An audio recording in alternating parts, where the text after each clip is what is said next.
Bem-vindos, criaturas da noite. Viper aqui. Parabéns por chegar até esse vídeo, ou talvez devesse dizer minhas condolências. Este não é um canal de histórias de horror qualquer. Aqui não tem jumpscare, não tem monstro pulando na tela e não tem final feliz para tranquilizar você antes de dormir. Aqui eu conto histórias. Vocês escutam. Esse é o pacto. Simples. Irrevogável. Cada vídeo é um ritual. Eu não sou apenas um narrador, sou o condutor. E vocês não são apenas espectadores, são testemunhas. E certas coisas, quando testemunhadas, não voltam a ser as mesmas. Hoje, para inaugurar esse grimório, eu trouxe um caso que me acompanhou por muito tempo. Uma história sobre amor, perda e sobre o que acontece quando alguém se recusa a aceitar que a morte é o fim. Não vou dizer mais que isso. Só vou dar um aviso sincero. Essa história me deixou com frio. E o frio ainda não passou.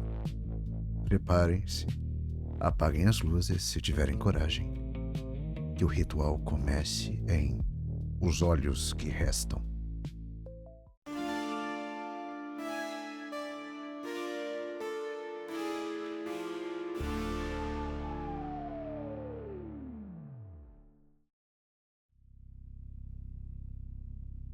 A última coisa que Helena disse a Rafael não foi "eu te amo". Foi o nome dele. Apenas o nome. Sussurrado com a boca seca, os lábios rachados pela morfina, os olhos já turvos de quem olha para um lugar que os vivos não alcançam. Rafael. Não como chamado, mas como despedida. Como quem solta a mão de alguém num precipício e quer que a outra pessoa saiba que não foi por escolha. Ele carregou esse som por semanas. Acordava às 3 da manhã com a voz dela reverberando no escuro do quarto vazio, tão nítida que chegava a virar o rosto para o travesseiro ao lado, esperando encontrar o afundamento que o corpo dela deixava no colchão. Mas o travesseiro estava liso, intocado, e o nome dele se dissolvia no silêncio como fumaça. Rafael não chorou no enterro, não chorou nos dias seguintes. A dor que sentia não era do tipo que produz lágrimas. Era mais profunda, mais estrutural, como se alguém tivesse removido um órgão interno e ele continuasse funcionando por pura inércia biológica, o corpo ainda não informado de que deveria parar. A aliança de Helena, uma banda simples de ouro branco gravada por dentro com a data do casamento, ficou com ele. No hospital, quando a enfermeira retirou os pertences, Rafael a pegou antes que pudesse ser colocado num saco plástico junto com o restante. Segurou-a entre os dedos por um longo tempo, sentindo o peso insignificante daquele círculo de metal que, de alguma forma, continha 15 anos de vida compartilhada. Depois, passou um cordão de couro através dela e pendurou no pescoço, contra o peito, onde o metal absorvia o calor de sua pele e ele podia fingir, por instantes, que era a mão dela. Os símbolos começaram 43 dias após a morte de Helena. Rafael percebeu o primeiro no espelho do banheiro, depois do banho. O vapor havia coberto a superfície com uma película opaca e nela, como se um dedo invisível tivesse traçado com precisão deliberada, havia uma marca. Não era uma letra, não era um desenho reconhecível, era algo entre os dois. Uma forma oval com linhas que se irradiavam para fora, interrompidas por pequenos traços perpendiculares. Lembrava vagamente um olho cercado por cílios geométricos, ou elos de corrente dispostos em um padrão circular. Ele passou a mão no espelho e a marca se desfez em gotas d'água. Ficou parado ali, nu, pingando, olhando para o próprio reflexo distorcido pela umidade. Pensou em Helena, em como ela desenhava corações no vapor do espelho quando tomavam banho juntos. Pensou que talvez a mente enlutada projetasse formas no caos. Pareidolia, o cérebro buscando o significado onde só havia condensação. Na manhã seguinte, o mesmo símbolo apareceu no vidro do carro. Na semana seguinte, na janela da cozinha. Depois, na poça de café que ele derramou sobre os papéis da universidade. Sempre o mesmo, a mesma forma oval, os mesmos traços irradiados, a mesma precisão impossível para algo que deveria ser aleatório. Rafael era professor de História na Universidade Federal do Rio Grande do Sul. Tinha 42 anos, uma barba que crescia sem manutenção desde o funeral, e uma capacidade quase patológica de racionalizar o que não compreendia. Durante 2 semanas, catalogou as aparições com a meticulosidade de quem organiza referências bibliográficas. Data, local, superfície, temperatura ambiente, tempo de duração antes de se dissipar. 13 ocorrências, sempre o mesmo símbolo. Foi na 14ª vez. Ele estava no escritório da universidade, cercado por livros que não conseguia ler, quando derramou água sobre a mesa. A poça se espalhou entre papéis e canetas e ali, na superfície irregular da água parada, a forma se definiu novamente. Mas, dessa vez, Rafael não a enxugou imediatamente. Ficou olhando e reconheceu algo. Abriu uma gaveta, retirou uma pasta que não tocava há meses, material de pesquisa sobre movimentos messiânicos no sul do Brasil. Um projeto que havia abandonado antes da doença de Helena. Olhou páginas amareladas até encontrar uma reprodução fotográfica de um documento do século XIX. O relatório de um padre jesuíta que havia investigado a comunidade de Jacobina Mensmauer, no Ferrabras, durante a revolta dos Moker. Nas margens do relatório, o padre havia desenhado símbolos que encontrara entalhados em árvores ao redor do acampamento dos colonos. O terceiro símbolo da série era idêntico ao que aparecia no vapor, na água, no vidro. Rafael sentiu a aliança de Helena esquentar contra o peito. Disse a si mesmo que era o calor do corpo, a adrenalina. Disse a si mesmo que coincidências existem. Mas já estava pesquisando. E quando Rafael pesquisava, não parava. A trilha de documentos, referências cruzadas e registros paroquiais o levou, em 3 semanas, até uma cidade que mal aparecia nos mapas. Arroio das Pedras, encravada num vale estreito da Serra Gaúcha, entre 2 irmãos e Morro Reuter. 80 casas, uma mercearia, um cemitério maior do que o justificável para uma população daquele tamanho. E uma igreja. A igreja de São Roque havia sido construída em 1856 por colonos alemães, 2 décadas antes da revolta dos Moker. Era uma construção de pedra e argamassa, pequena demais para ser catedral, mas ambiciosa demais para ser capela. Com uma torre sineira que se erguia desproporcionalmente acima do telhado, como um dedo apontando para algo no céu que não deveria ser nomeado. As janelas eram estreitas, em arco ogival, e a madeira da porta principal tinha a cor de osso velho. Rafael chegou numa tarde de quinta-feira, em junho, sob um céu cinza que prometia geada. O ar tinha aquele frio úmido da serra que entra pelo nariz e se instala nos pulmões como hóspede indesejado. A cidade parecia semi-deserta. Cortinas fechadas, carros parados, nenhum cachorro latindo. Apenas o som do vento passando pela torre sineira, um gemido grave e contínuo que lembrava, se a imaginação permitisse, uma voz tentando formar palavras. A porta da igreja estava destrancada. Por dentro, o espaço era mais amplo do que parecia. As paredes se abriam em nave única, sem colunas, e o teto de madeira escura criava uma acústica que transformava cada passo em eco. Havia bancos de madeira gastos pelo uso, um altar simples de pedra e velas. Dezenas de velas, em candelabros de ferro dispostos ao longo das paredes, todas acesas. A cera derretida formando estalactites brancas e amareladas que desciam até o chão. E havia os afrescos. Rafael parou no meio da nave e ergueu os olhos. As paredes laterais eram cobertas por pinturas que, à primeira vista, pareciam cenas religiosas tradicionais: a Anunciação, o batismo, a ascensão. Mas havia algo profundamente errado nelas. Os anjos tinham olhos demais. Não de uma forma grotesca ou evidente, era preciso olhar com atenção, contar, e então perceber que havia 3 onde deveria haver 2, ou que os olhos estavam dispostos em posições anatômicas impossíveis, um na têmpora, outro na base do pescoço. Os santos tinham as mãos posicionadas em gestos que não pertenciam a nenhuma iconografia cristã que Rafael conhecia. Dedos entrelaçados em configurações que lembravam mudras ou garras ou símbolos de invocação. E a Virgem Maria, pintada acima do altar, vestia um manto que, examinado de perto, era composto inteiramente por rostos minúsculos. Dezenas deles, talvez centenas, todos com os olhos abertos, todos com as bocas formando a mesma palavra silenciosa. Atrás do altar, ocupando toda a parede do fundo, havia um painel coberto por um tecido escuro, pesado, denso, de uma cor entre o bordô e o preto.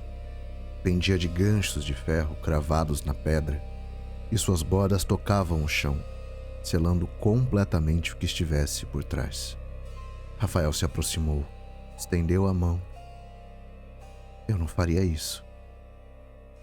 A voz veio de trás dele, suave e sem alarme. Rafael se virou. Uma mulher estava sentada no último banco da igreja, nas sombras da entrada, onde ele não havia visto ao entrar.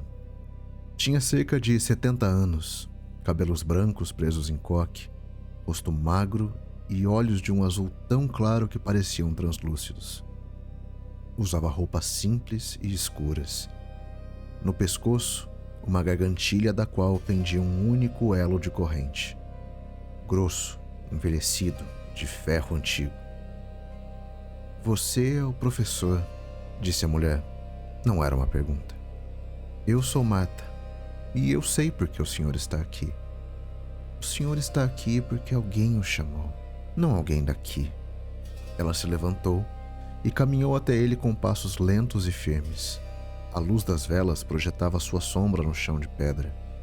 E a sombra, por um instante, pareceu mais corpulenta que o corpo que a produzia. Alguém de lá. Marta não usou as palavras sociedade secreta, não usou a palavra ritual.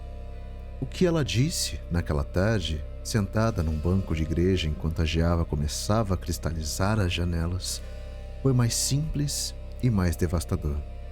Nós sabemos o que é perder alguém e não aceitar. Eram 7. Rafael os conheceu na semana seguinte, quando voltou. Porque é claro que voltou. Havia Ernesto, um médico aposentado que perdera a filha de 11 anos num acidente de carro há 2 décadas e ainda falava dela no presente. Ivone, professora de escola rural, cujo marido morreu de infarte durante o jantar. Ela ainda punha prato para ele à mesa. Silvio, agricultor de mãos enormes que perdera os 2 irmãos no desabamento de uma mina de carvão nos anos 80 e carregava nos olhos uma tristeza tão antiga que já parecia geológica. Havia outros. Todos tinham a mesma qualidade, uma delicadeza particular que só existe em quem conhece a dor por intimidade, não por conceito. Eles o receberam sem perguntas invasivas, sem promessas grandiosas, sem a urgência predatória de quem recruta. Apenas ofereceram chá, silêncio e a companhia de pessoas que não precisavam que ele explicasse por que carregava uma aliança no pescoço. Porque cada um deles carregava seu próprio peso correspondente. Uma boneca de pano, um relógio parado, uma fotografia tão manuseada que o rosto nela já era mais tato do que imagem. Marta contou a Rafael sobre a linhagem. Falou dos colonos alemães que construíram a igreja, de como alguns deles trouxeram da Europa conhecimentos que a Igreja Católica havia tentado extinguir durante séculos. Falou de Jacobina e dos Mucker não como fanáticos, mas como pessoas que haviam tocado, sem saber, em algo muito mais antigo que qualquer religião. Algo que já estava na terra quando os primeiros colonos chegaram. uma abertura, um ponto onde a membrana entre o que existe e o que persiste era fina o suficiente para ser perfurada. Jacobina ouviu vozes, disse Marta, as mãos fechadas sobre os joelhos. Disseram que era loucura, disseram que era demônio, mas não era nenhum dos dois. Era a mesma coisa que o senhor está ouvindo agora, professor. O que resta das pessoas que amamos, tentando voltar. O primeiro ritual foi simples. Velas dispostas em círculo no chão de pedra da igreja. Os 7 membros sentados nos bancos ao redor, de olhos fechados. Marta no centro, murmurando palavras em um idioma que Rafael não reconheceu. Não era alemão, não era latim, não era tupi. Era mais antigo, mais orgânico.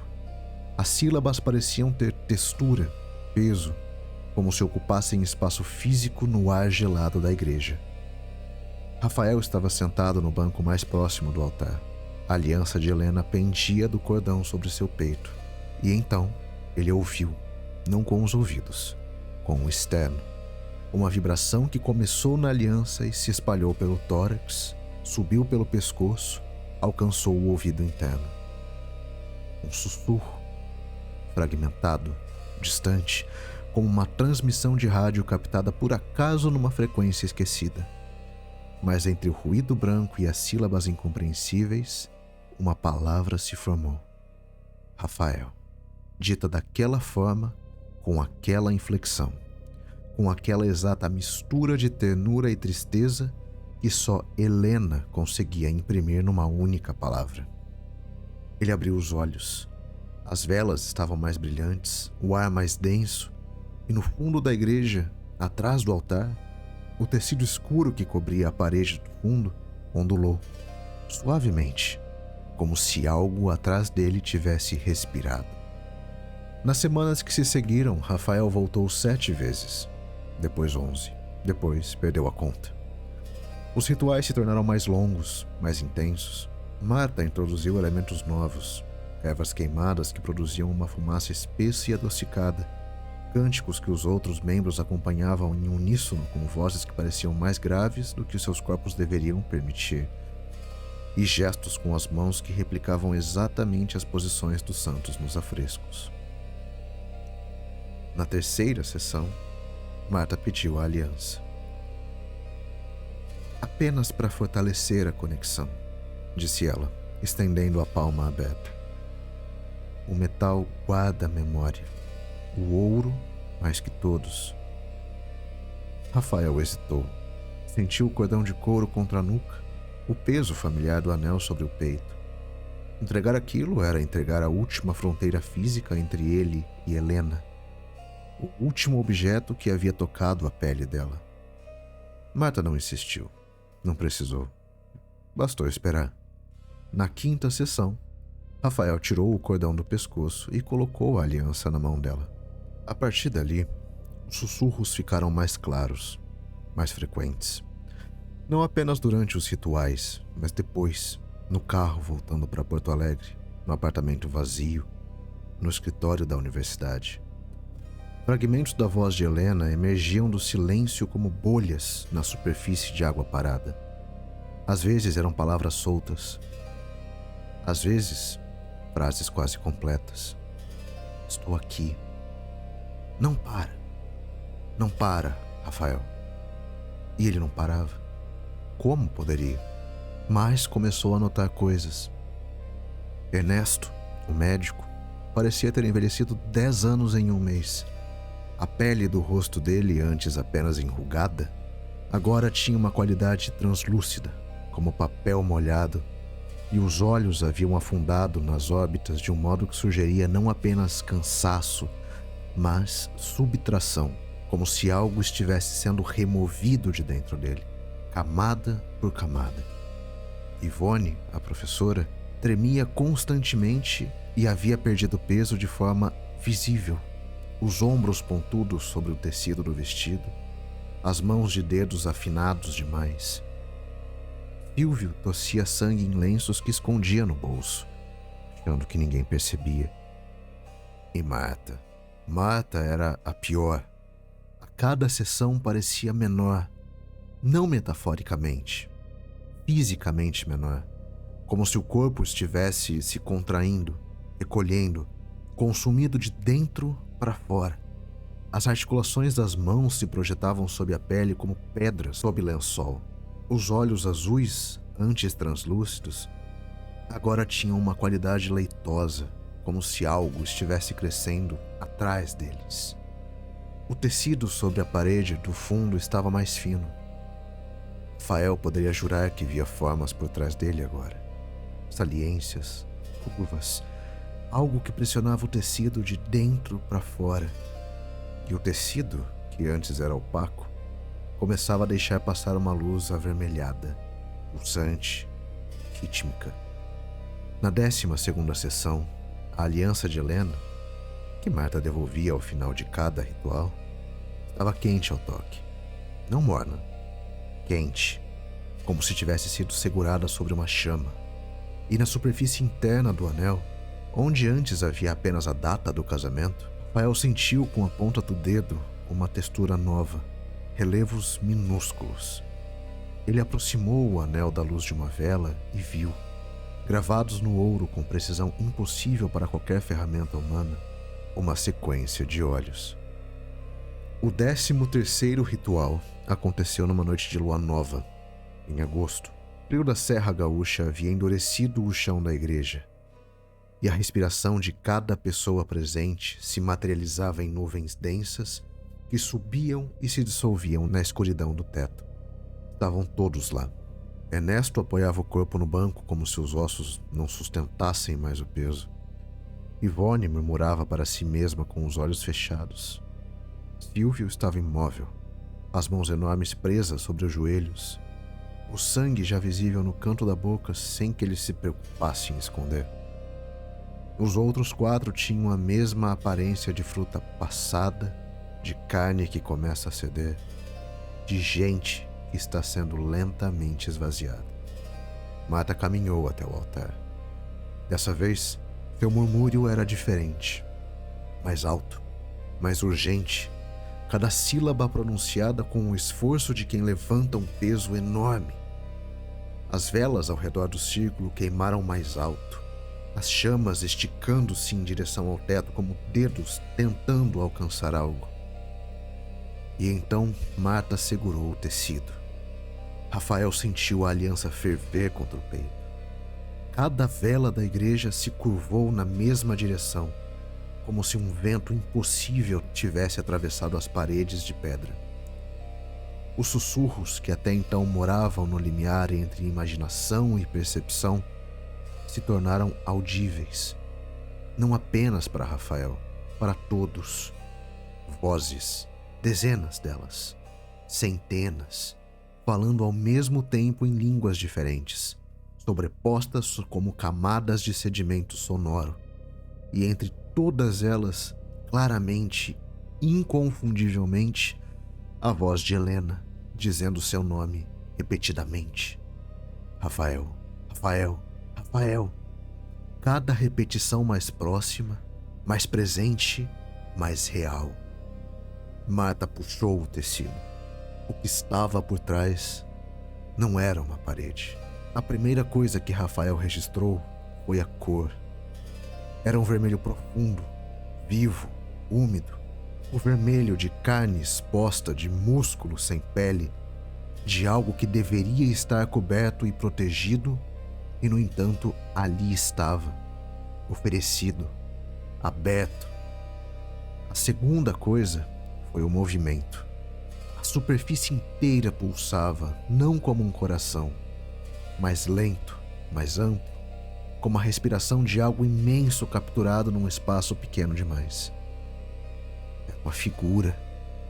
Preservava a silhueta vaga de uma santa. A postura ereta, a inclinação suave da cabeça, os braços abertos num gesto que poderia ser de acolhimento ou rendição. Mas não havia pele, não havia roupa. Havia apenas carne viva, vermelha, fibrosa, disposta em camadas de tecido muscular que se sobrepunham e se moviam de forma independente, como se cada segmento do corpo tivesse sua própria vontade. Veias grossas percorriam a superfície, pulsando com um líquido escuro que não era exatamente sangue. A textura era orgânica demais para ser estátua, estruturada demais para ser aleatória. Parecia algo que havia sido cultivado ao longo de séculos, alimentado, mantido. E os olhos, espalhados pelo torso, pelos braços, pelo que teria sido o manto. Olhos de diferentes tamanhos, diferentes cores, diferentes graus de abertura. Alguns piscavam lentamente, outros se moviam, rastreando o interior da igreja com uma curiosidade preguiçosa. Alguns estavam semi-fechados, como se sonhassem, e todos tinham uma qualidade inconfundivelmente humana. Não eram olhos de uma criatura, eram olhos de pessoas. As correntes completavam a imagem. Grossas, de ferro escurecido pelo tempo, enrolavam-se ao redor do corpo da figura e se cravavam na parede de pedra em pontos que pareciam mais antigos que a própria igreja. Mas não havia marcas de instalação, nenhum furo, nenhum selo, nenhum sinal de que as correntes tivessem sido colocadas ali de fora. Elas emergiam da carne como tendões, como extensões naturais daquele corpo impossível, como se a contenção fosse parte do organismo, como se a coisa tivesse nascido ou escolhido ser prisioneira. Rafael não conseguia se mover. A aliança queimava. A voz de Helena era agora tão clara que ele podia sentir a respiração dela no ouvido. A proximidade de uma boca que não existia mais. Eu estou aqui. Eu nunca saí. Olha para mim. E ele olhou para a criatura, para os olhos, e encontrou. No lado esquerdo do torso, pouco abaixo do que seria a clavícula, havia um olho menor que os outros, castanho esverdeado, com um pequeno defeito na íris, uma mancha dourada perto da pupila, como uma falha na pigmentação. Rafael conhecia aquele defeito. Tinha passado 15 anos olhando para ele no rosto da mulher que amava. Tinha visto aquele olho rir, chorar, fechar de prazer, se arregalar de surpresa, se apagar lentamente num leito de hospital enquanto a morfina fazia seu trabalho. O olho de Helena piscou e uma lágrima, uma única lágrima de verdade, escorreu pela carne viva da criatura. Rafael caiu de joelhos, não de horror, de reconhecimento. Marta se aproximou. Estava menor do que nunca, curvada, consumida, os olhos leitosos fixos nele com uma compaixão que era também resignação. Agora o senhor entende, disse ela. A voz era um fio. Ela está aqui. Todos eles estão. E nós os mantemos vivos. O preço é alto, mas qual preço não é? Ao redor dele, os membros da sociedade murmuravam seus próprios nomes, os nomes de quem haviam perdido com a devoção de uma oração. Ernesto olhava para um olho azul de criança no olho direito da figura. Ivone acariciava, sem tocar, um olho castanho na altura do ventre. E cada um deles estava diminuído, gasto, parcialmente consumido e oferecendo-se em prestações a algo que retribuía uma única moeda que importava: a ilusão de que a morte não é definitiva. Rafael levantou-se, segurou a aliança no punho. A queimadura na pele não importava. E saiu. Ele dirigiu de volta para Porto Alegre sem parar, sem ligar o rádio e sem piscar mais do que o necessário. Chegou ao apartamento às 4 da manhã. Trancou a porta, tirou o cordão com a aliança do pescoço e colocou dentro de uma gaveta, sob camisas que não usava. Tomou um banho tão quente que a pele ficou vermelha. Dormiu. Nos dias que se seguiram, os símbolos desapareceram. Os sussurros cessaram. A aliança, quando ele abriu a gaveta para verificar, estava fria e inerte. A data do casamento gravada por dentro. Nada mais. Nenhum olho, nenhum relevo estranho. Rafael voltou a dar aulas. Comeu uma refeição inteira pela primeira vez em meses. Dormiu 6 horas seguidas, depois 7, depois 8. Começou a correr de manhã, atendeu telefonemas de amigos que havia ignorado. Disse: "Estou melhorando." E ao dizer, percebeu que talvez fosse verdade. Passou 2 semanas assim, 14 dias de silêncio, de normalidade, de reconstrução lenta e frágil. Na 15ª noite, Rafael acordou às 3 da manhã. O quarto estava escuro, o apartamento silencioso, mas havia um peso na beira da cama, uma depressão no colchão que não deveria estar ali. O afundamento exato, na posição exata, com o peso exato que ele conhecia de memória. Ele virou o rosto devagar. Helena estava sentada na beira da cama, não como fantasma, não translúcida, não desfocada, não envolta em luz etérea ou qualquer artifício que o cérebro pudesse classificar e descartar. Sólida, presente, real. Vestia a camiseta cinza que usava para dormir, o cabelo castanho solto sobre os ombros, a pele intacta, saudável, sem nenhuma marca da doença que a havia consumido. E sorria, daquele jeito que ela tinha, o sorriso que começava no canto esquerdo da boca e levava meio segundo para alcançar o direito. O sorriso que Rafael teria reconhecido entre milhares.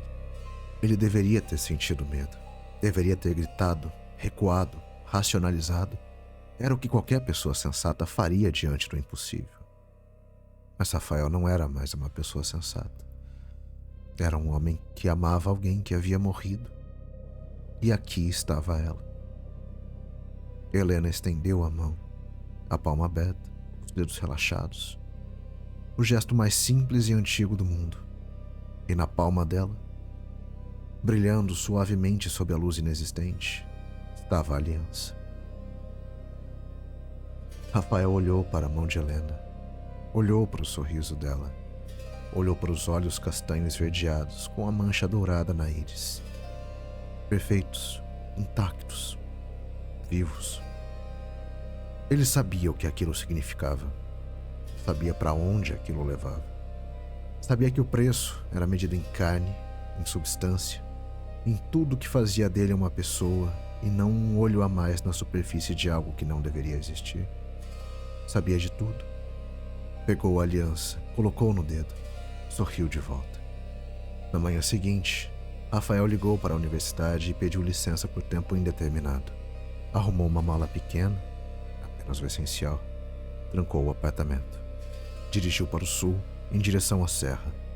No banco do passageiro, a aliança de ouro branco brilhava em seu dedo, e no espelho retrovisor, por um instante que poderia ser imaginação ou pareidolia ou o reflexo do sol nas nuvens, os olhos que o observavam não eram os dele. Eram castanhos esverdeados, com uma mancha dourada perto da pupila, e não piscavam.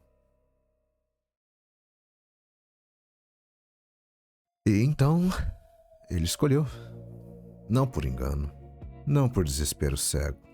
Ele olhou para aquela coisa feita de olhos e carne alheia e disse sim. Porque o amor, criaturas da noite, às vezes é a coisa mais terrível que existe. O que me incomoda não é o monstro. É saber que no lugar dele, eu também poderia ter dito sim.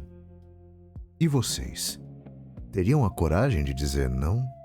Ou o amor de vocês também vale mais que a própria alma? Se essa história conseguiu gelar seus ossos, se ela te fez hesitar antes de apagar a luz, então faça o que os vivos ainda podem fazer. Deixe sua marca aqui. Curta, inscreva-se. E se tiver coragem, conte nos comentários qual parte te perturbou mais. O Sanctum está sempre ouvindo. Até a próxima invocação, se ainda restar algo de vocês para invocar.